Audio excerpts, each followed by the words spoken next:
ఇవాళ నిన్ను పెద్ద మనిషి అని మేము పిలవాలనా? పెద్ద మనిషి అని పిలిపించుకునే అర్హత నీకు ఉన్నదా అని నేను ఈ వేదిక మీద నుంచి అడుగుతున్నా.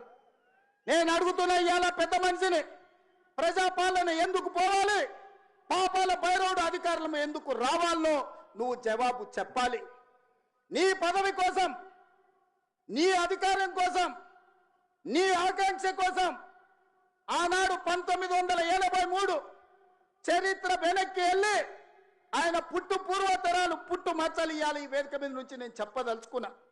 ఆయన నీతేంది, ఆయన జాతేంది, ఆయన దోస్తేందో ఇవాళ మీ అందరి ముందర నేను విజ్ఞప్తి చేయదలుచుకున్నా.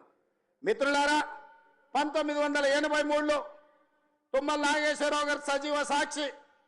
ఆనాడు అన్న పెద్దలు నందమూరి తారక రామారావు గారు యువ న్యాయవాదిగా జగిత్యాలలో న్యాయవాది పదవిని బాధ్యత నిర్వహిస్తుంటే పిలిచి భుజం తట్టి నీకు ఎమ్మెల్యే టికెట్ ఇచ్చి నీకు ఎక్సైజ్ శాఖ మంత్రి ఇస్తే సంవత్సరం తిరిగే లోపలనే అన్న ఎన్టీఆర్ను వెన్నుపోటు పడిచి నాదెండ్ల భాస్కరరావుతోని జట్టు కట్టిన నువ్వు నాదెండ్ల భాస్కరరావు సోపతిని వదిలి కాంగ్రెస్ పార్టీలకు వచ్చి 40 సంవత్సరాలు పూర్తయింది.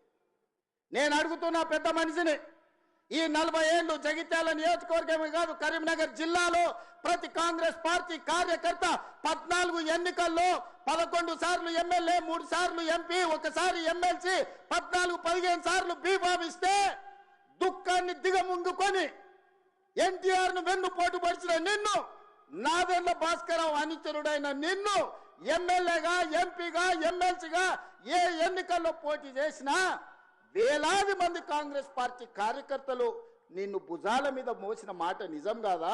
పల్లకిలో అసెంబ్లీకి పంపిన మాట నిజం కాదా? మిత్రులారా, 40 ఏళ్ళు నీ కోసం, నీ పదవి కోసం, నీ కుటుంబంలో జడ్పీటీసీ, ఎంపీపీ ఏ పదవి వచ్చినా నీ కుటుంబానికి ఇచ్చుకున్నా జగిత్యాల కాంగ్రెస్ పార్టీ కార్యకర్తలు మౌనంగా నీ కుటుంబానికి ఊడిగం చేసిన మాట నిజం కాదా? గ్రామంలో ఉన్నోడు గ్రామంలో ఉండాలి, మండలంలో ఉన్నోడు మండలంలో ఉండాలి, జిల్లాలో ఉన్నోడు నియోజకవర్గంలో ఉన్నోడు నియోజకవర్గంలో ఉండాలని పాపంది చేసింది నువ్వు కాదా?